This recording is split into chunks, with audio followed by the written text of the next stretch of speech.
Sur l'âpreté de ces vieilles montagnes, une ombre bleue caresse la lumière, et la lumière épouse l'ombre. Il est des pays où se glissent de nobles solitudes, il est des pays faits de silence discret et de mémoire.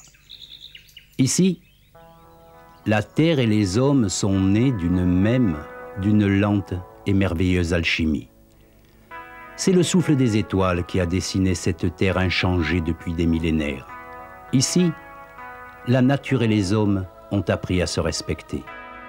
Village, clocher aux pages bibliques, aux limites du rêve et de son histoire, la Cévennes apparaît. Terre cévenole, parsemée de petits villages, blottis au fond des vallées, accrochés aux pentes rugueuses. La médiocrité galopante de notre temps ne vient ici rien éroder. Anonymes, ils cachent leur bonheur de vivre.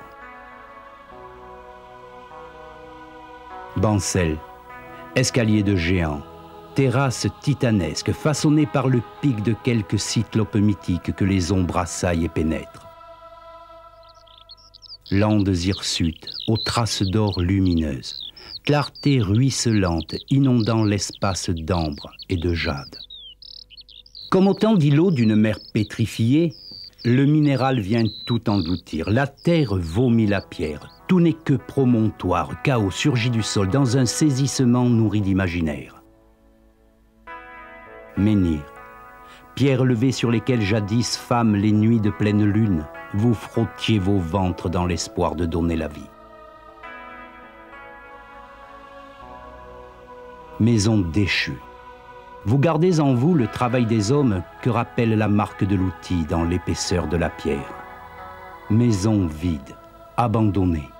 De vos creux d'ombre, les velours et les lumières de vos légendes perdurent encore. De vos cours, à jamais silencieuses, nous parvient le rire de vos enfants.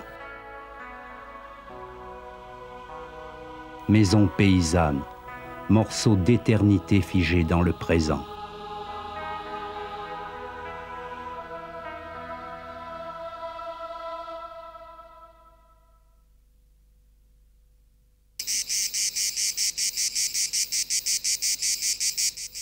Dans le bas pays, les hommes vivent les derniers jours du printemps. Les pluies traversières n'abreuvent plus la terre, l'eau se fait plus rare. Le soleil brûle la peau rugueuse de la garrigue. Les pierres des murettes écroulées grisaillent sous la morsure du soleil.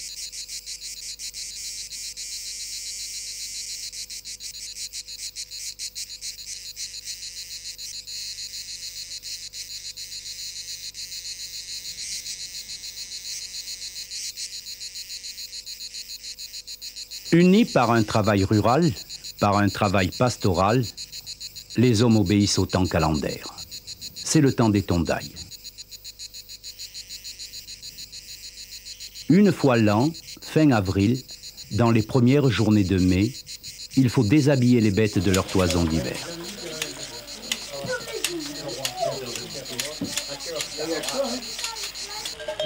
Tonte lisse faite à la tondeuse électrique, très rapide, ou tonte dite à la coutelade.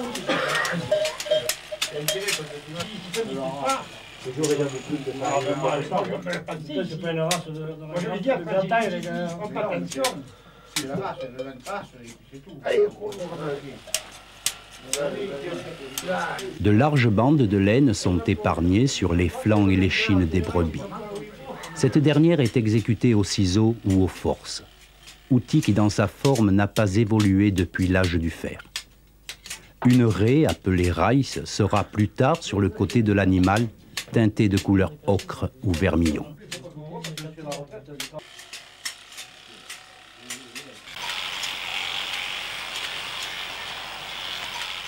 Il faut peut-être voir dans ces pratiques un rite ancestral, une invocation au soleil. La civilisation pastorale se nourrit d'un savoir où magie et science se mêlent intimement. La connaissance de ces hommes prend sa source à la fois dans la pensée mythique et dans la pensée scientifique. Les jeunes générations, comme leurs aînés, sacrifient à la tradition sans arrière-pensée. Ils ne savent pas qu'ils savent, c'est leur richesse. Jadis, Le cycle pastoral était ponctué de réjouissances collectives, de réjouissances villageoises. Musique, danse, agapes marquaient les fêtes de la tonte.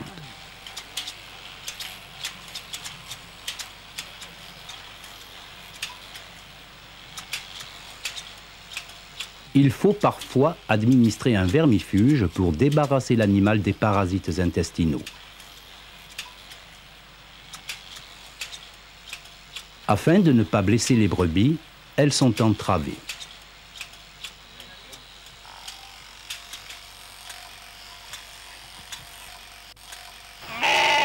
Une touffe de laine naturelle est laissée sur la croupe de certains animaux. Cela s'appelle une rose.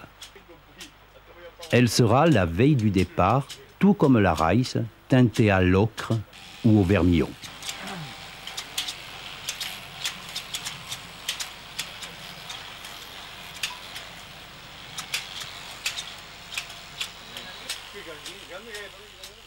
Ici, l'amitié s'attarde longuement, comme si le temps voulait faire la différence. Gestes sobres, gestes précis, les hommes depuis longtemps ont pris l'habitude de la patience.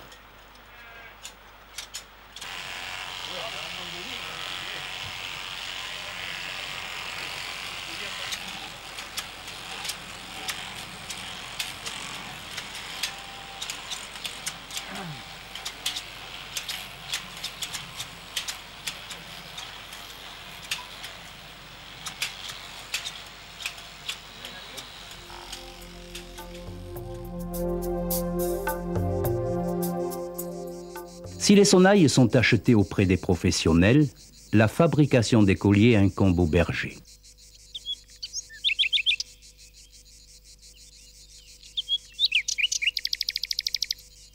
Une éclisse de micocoulier que l'on aura laissée longtemps en pleine eau se courbera sans casser.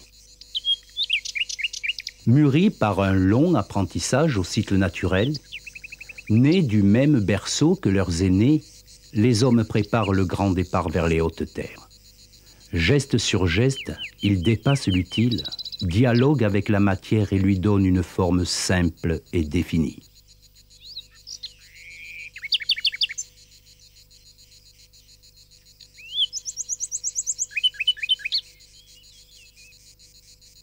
Afin d'assurer la fermeture du collier, il faut tailler une clé à pointe de diamant,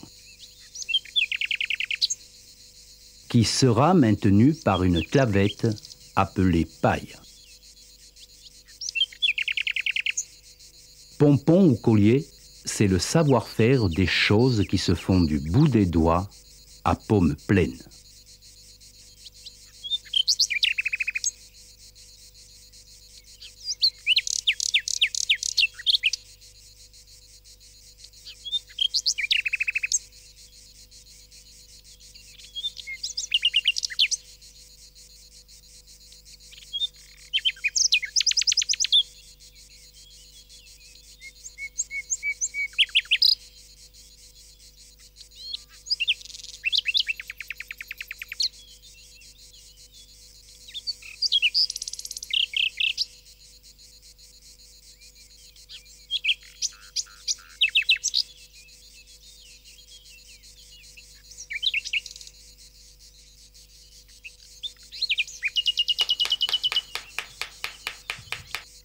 Afin de ne pas blesser le cou de l'animal, il faut au collier faire un léger chanfrein. Chaque berger personnalise son travail. Initiales, rosaces, rouelles, sculpture naïve faite à la pointe du couteau.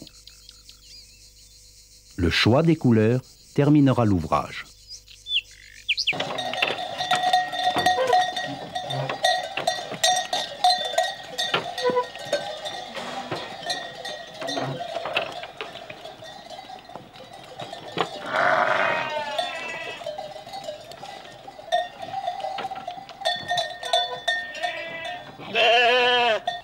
C'est le temps de la lutte, c'est-à-dire la saison des amours.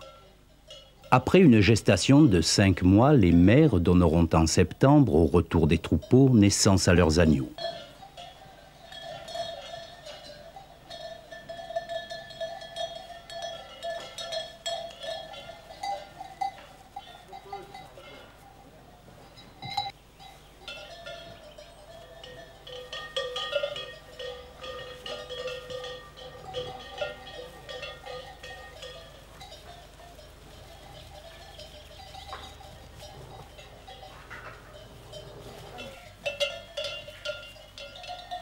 Le maître des lieux n'accepte pas la rivalité.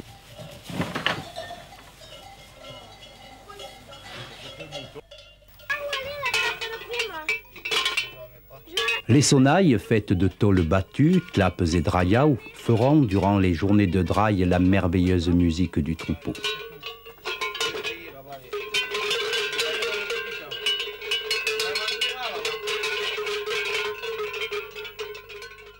La veille du départ, les bêtes rentreront un peu plus tôt de la garrigue devenue inhospitalière. Les hommes seront là pour les accueillir et bientôt les plus belles porteront à leur cou et avec fierté les sonnailles de draille. De gros pompons seront accrochés à leur croupe, sur les chines, entre les cornes, symbolisant peut-être l'ancien culte que les bergers rendaient au soleil. Si à présent les troupeaux sont décorés de pompons multicolores, jadis 3 couleurs seulement étaient acceptées. Le rouge, le jaune et le rouge orangé. Couleur solaire, symbole de la fécondité.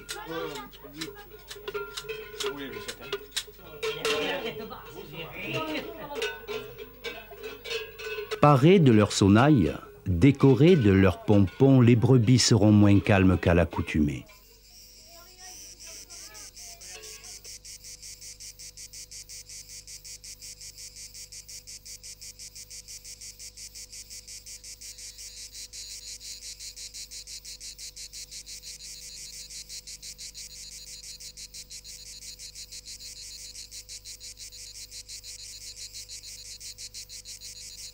Leur mémoire cellulaire leur indiquera que le grand départ est proche. Il faudra veiller à bien fermer les portes de la bergerie.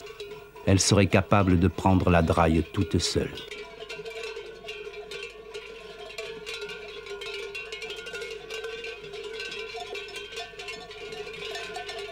Quant aux hommes, leur excitation ne sera pas moindre.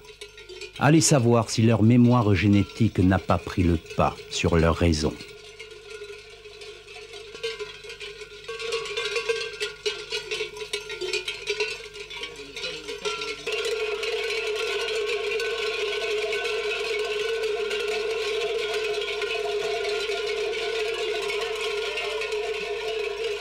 Comme un signal venu du fond des âges, entre Saint-Médard et Saint-Jean, des 4 horizons les troupeaux sont en partance.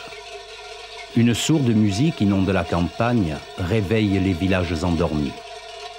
Hommes et bêtes partent vers d'autres ailleurs, vers d'autres abondances. Vibrants comme leur terroir, sonores comme leur schiste, solides comme leur granit, ils ont la fierté, la noblesse, la discrétion des hommes de la terre.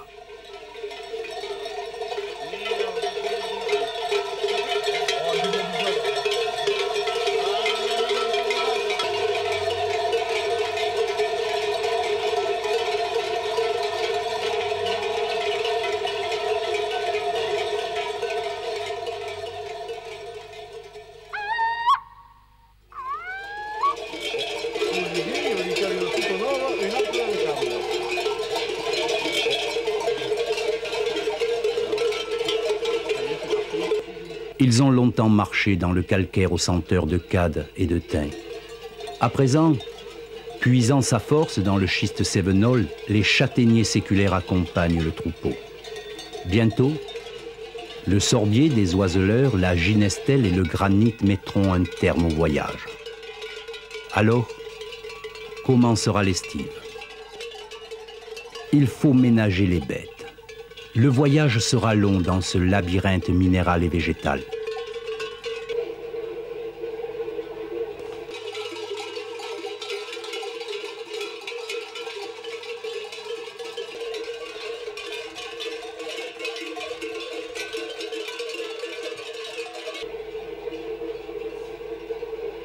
Loin de l'agitation des grandes villes, les transhumants développent un autre rythme dont la finalité est l'harmonie, la communion entre les hommes et les choses de la terre.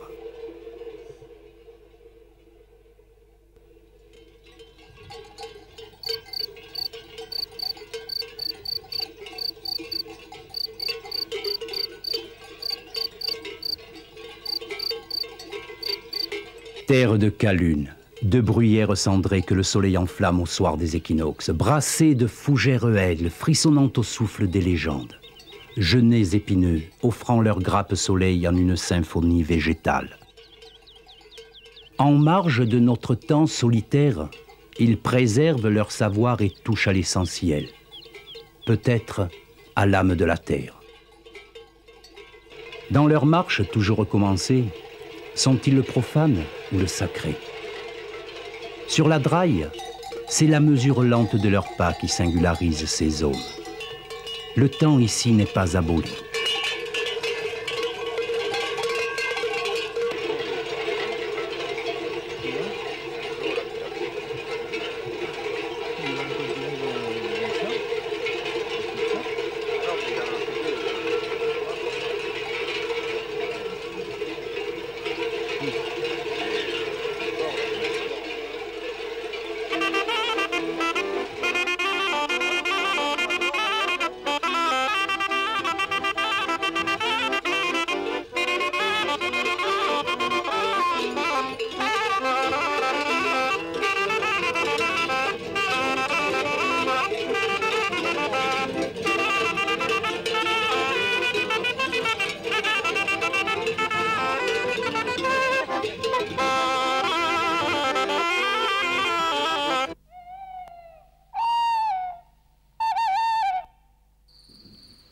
Sur cet océan rose et bleu, la nuit n'a pas encore soufflé ses luminaires. Une lueur nacrée inonde la nature, prémisse d'un jour nouveau. Les bêtes et les hommes, unis à la même tâche, se remettent en marche.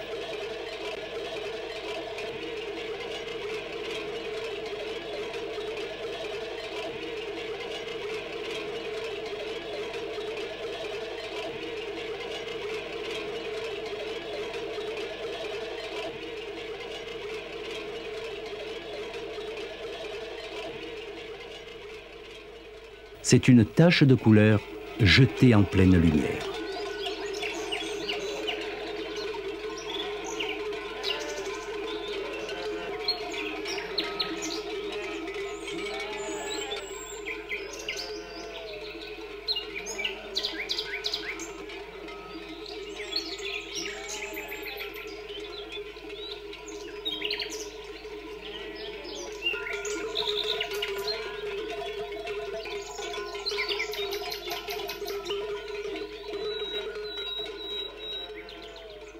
Sur le haut pays, l'été parfois tarde à prendre ses quartiers. Sur les pentes abruptes et les brouillards du matin, sans violence, étirent les aurores. Pareil à de grands navires en partance, les nuages dans un ciel océan prennent le large sous la poussée d'un vent de terre.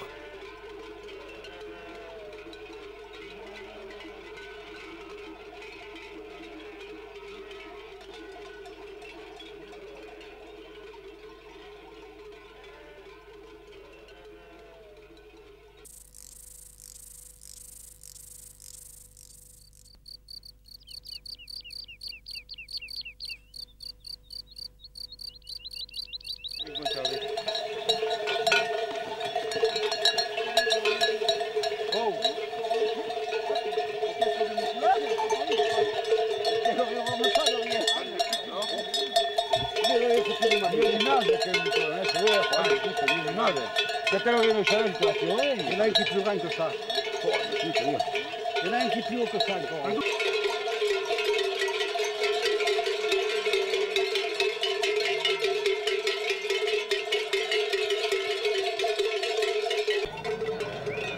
Dans cette chaude matinée de juin, les hommes convergent vers un point précis. Le Mestladis doit avoir lieu, c'est-à-dire le mélange des bêtes qui formera le grand troupeau montant sur les terres d'estive. Jeunes et moins jeunes, anciens ou néophytes, ils sont venus voir les bergers juste le temps d'une halte. Ils partageront, comme Jacques Brel, le pain et le fromage et croiront une heure faire partie du voyage.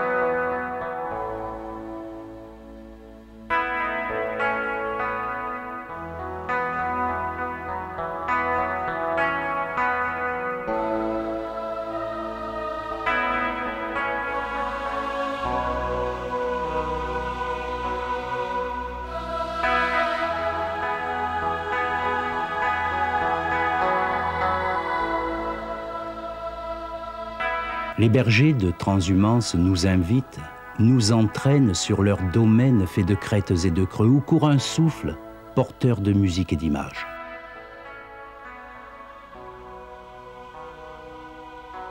Mais n'y a-t-il pas au plus profond, au plus secret de la Draille, un rite initiatique dont nous ignorons le sens?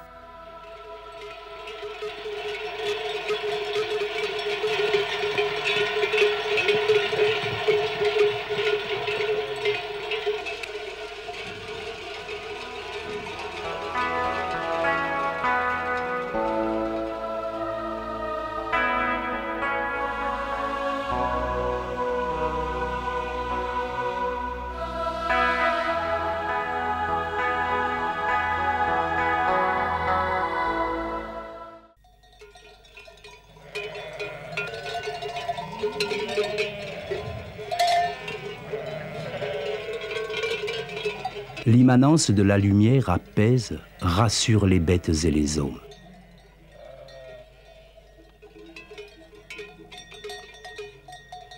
De ses longs doigts de faïence, le soleil caresse le troupeau. Les hommes assistent au premier matin du monde, participent à la naissance du monde. Mieux, ils renaissent avec lui.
Sur ces terres blondes et rousses, sur les drailles au rythme des saisons, ils ont tissé la trame de leur vie et portent en eux tous les soleils nouveaux qui de leur rouge sève fécondent les aurores.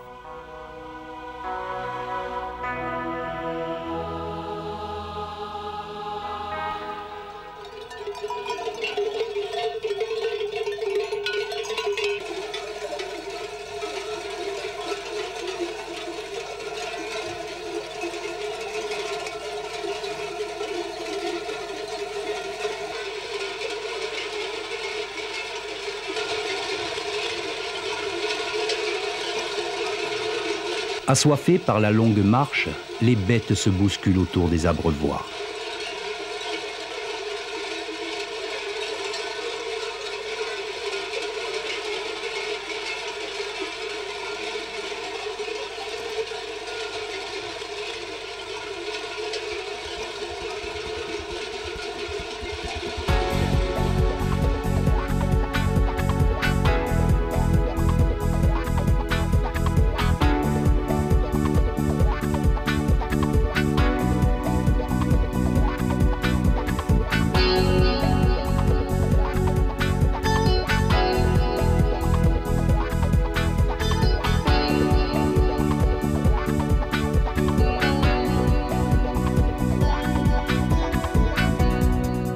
Attention, passage rétréci.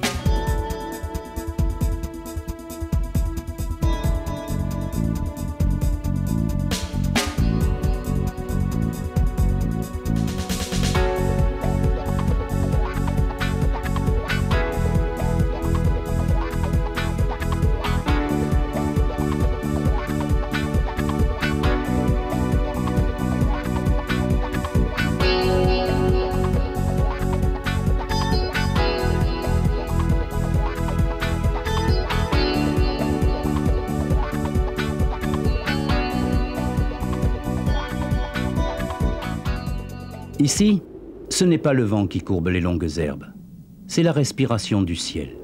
Un souffle à peine acidulé court à fleur de peau, à fleur de terre que jamais l'acier bleu des charrues n'éventrera.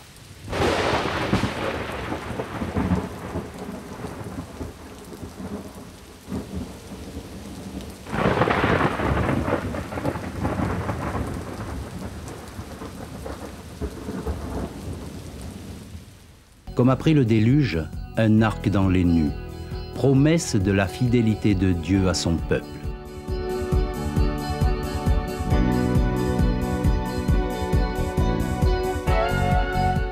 C'est un pays où l'or affleure le sol.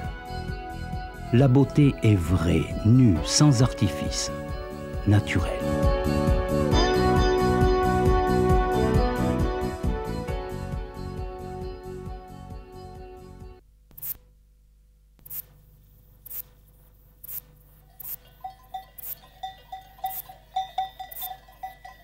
Fatigués, les chiens relâchent leur vigilance.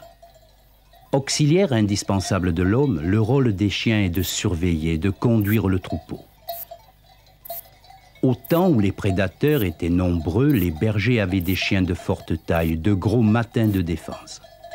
La surveillance, la conduite des bêtes incombait alors à de jeunes enfants que l'on appelait des vagants.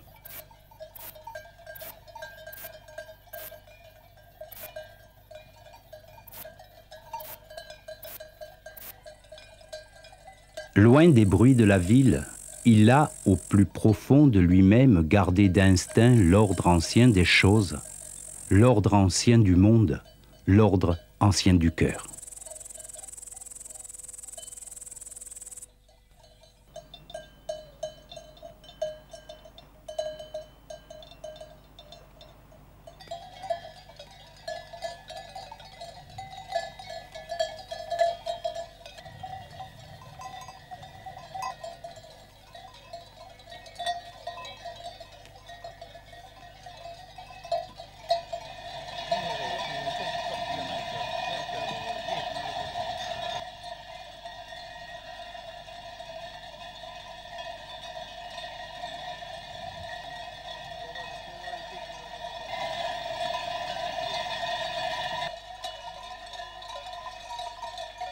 Le sel est un condiment indispensable à l'équilibre de l'animal. Il stimule l'appétit des brebis. Certains bergers le donnaient le vendredi, rappelant, d'après les Écritures, l'alliance de Dieu.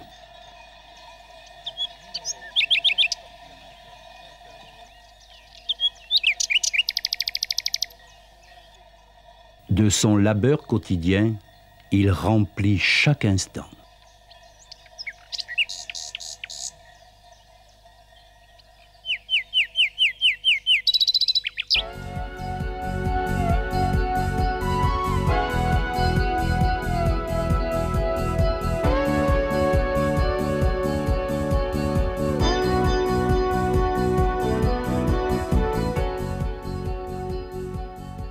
Il faut soigner les bêtes, panser les blessés. Médecine vétérinaire, médecine empirique au sens de l'expérience, les bergers recouraient souvent à la flore régionale. Décoction, cataplasme, onguents dont les vertus prophylactiques ou curatives sont depuis la nuit des temps utilisées.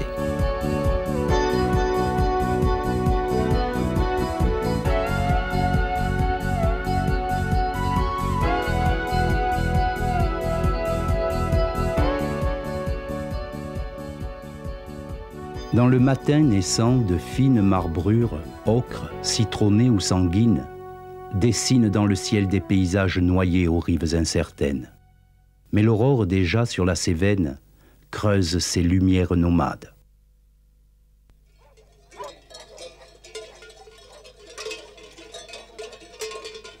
Les bêtes et les hommes sont restés 90 journées pleines sur les hautes terres. Il faut à présent redescendre vers les vallées.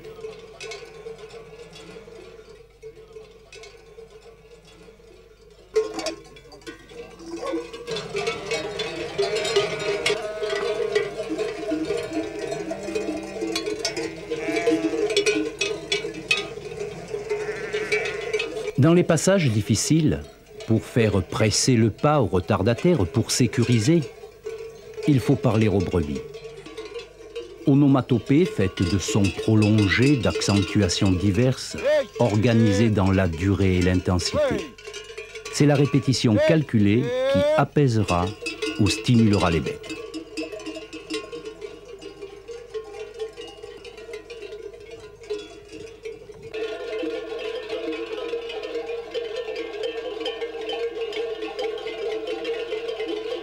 Dans ce monde fait de techniques, où tout se doit d'être remis en cause sous peine d'être catalogué de passéisme, d'immobilisme rétrograde, entre ceux qui veulent persuader ces hommes que leur bonheur, leur avenir doit passer par un modernisme tous azimuts et ceux qui, nostalgiques, prônent un passé fait d'attentisme et d'images d'Épinal, que savent-ils, ces beaux esprits cultivés de la sublime rencontre des bergers avec leurs montagnes? Les choses du cœur ne se mettent ni en équation, ni en loi ou en décret. Dans leur bureau lambrissé, jamais ils ne comprendront que ces hommes s'abreuvent aux sources d'une autre durée, qu'ils portent en eux leur terre, au creux de leur histoire, au creux de leur mémoire. Que peuvent-ils comprendre des bergers de transhumance qui, pudiques, célèbrent à chaque saison d'été avec la draille leurs noces éternelles?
Un ciel irisé accompagne les hommes et les bêtes. Rouge et gros, le soleil gomme les ombres porteuses d'énigmes, efface le souvenir des étoiles et glisse sa lumière au ras du troupeau transhumant.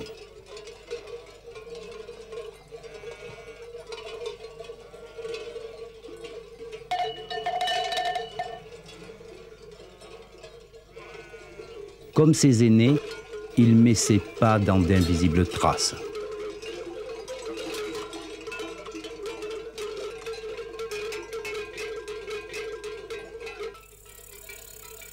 Comme le rire d'un enfant, l'aube ruisselle sa quiétude. La Cévenne nous offre des images de silence. Tout comme Sisyphe condamné à rouler son rocher, le bousier roule ce qu'il peut.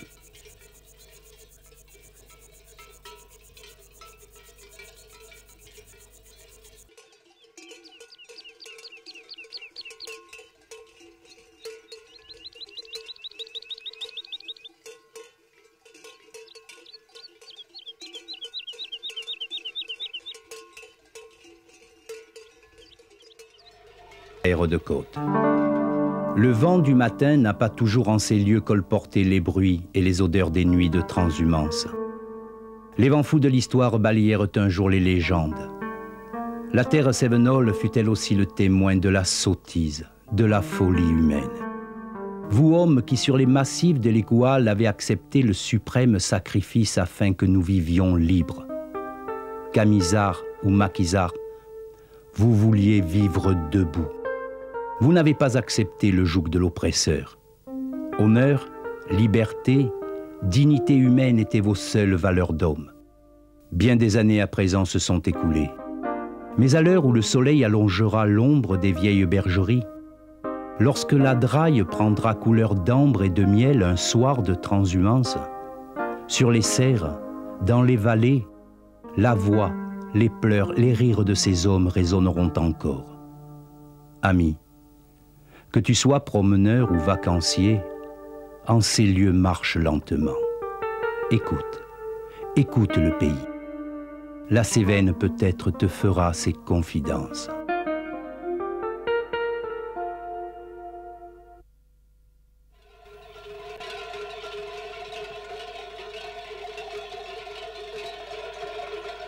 Les ventres lourds de 1000 promesses, les bêtes avancent péniblement.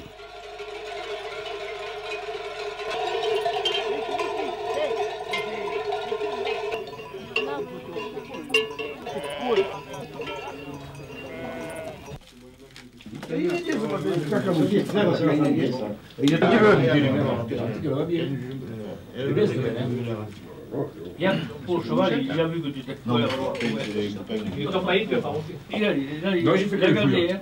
Oh putain. 10%. T'as vu, j'avais dit. Est-ce que je vais monter un mur pour le monter plus haut. Mais il a gardé.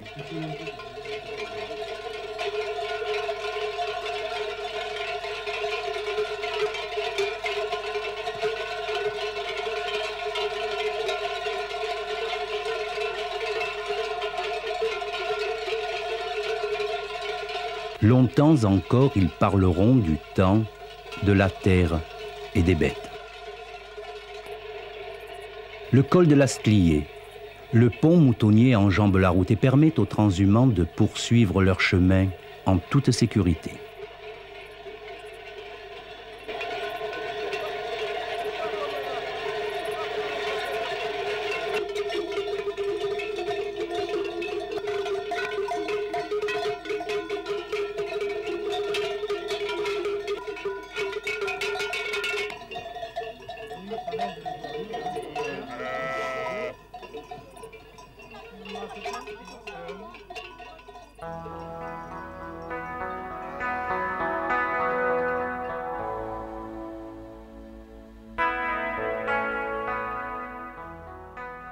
En ces méandres amoureux, une brume légère enveloppe le troupeau.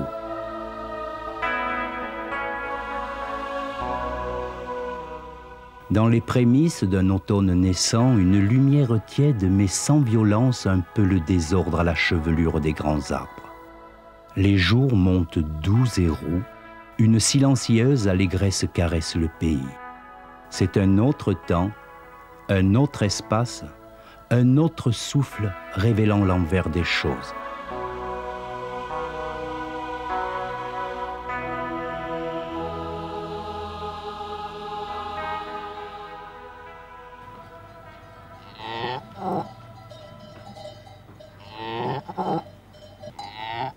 Dans le secret des bergeries, c'est le miracle de la naissance.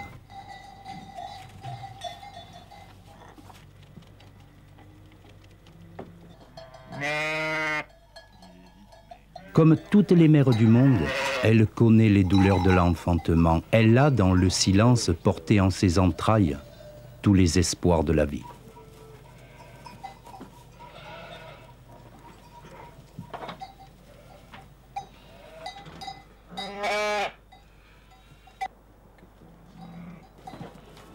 Rassurez-vous, âme sensible, la pose de la médaille à l'oreille ainsi que la coupe de la queue sont totalement indolores. Et ensuite le 182.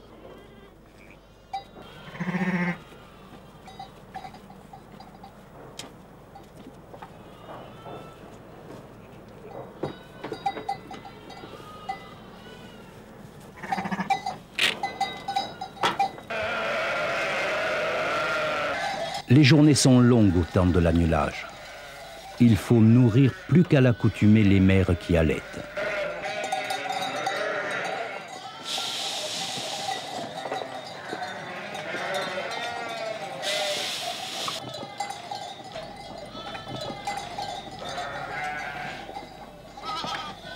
Comme dans toutes les cours de récréation, les agneaux, pareils aux enfants, jouent. Le premier qui arrive a gagné.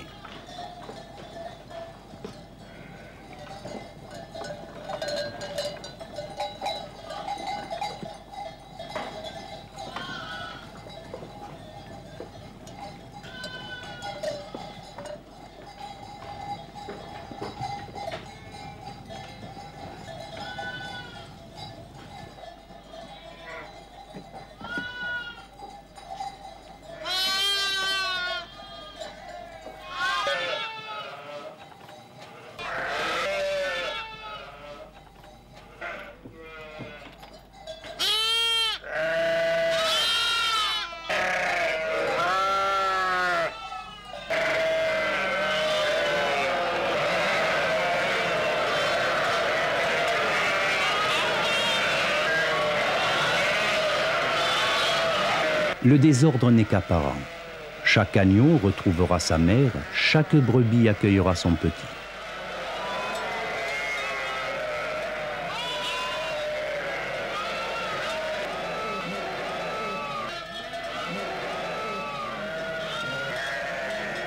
Bien sûr, il y a quelques resquilleurs, mais ils sont chassés sans ménagement.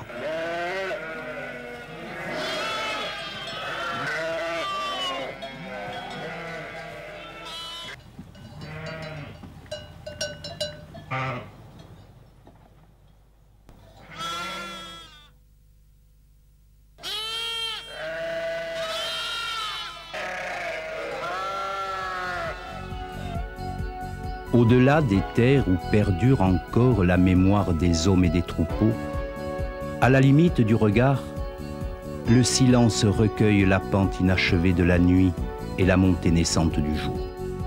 C'est de cette encre violette un peu coupée de rose que les nuits là-bas écrivent leurs plus beaux matins. Les bergers évoluent dans un monde étrange, mais non intemporel. Ils sont là aujourd'hui, mais demain,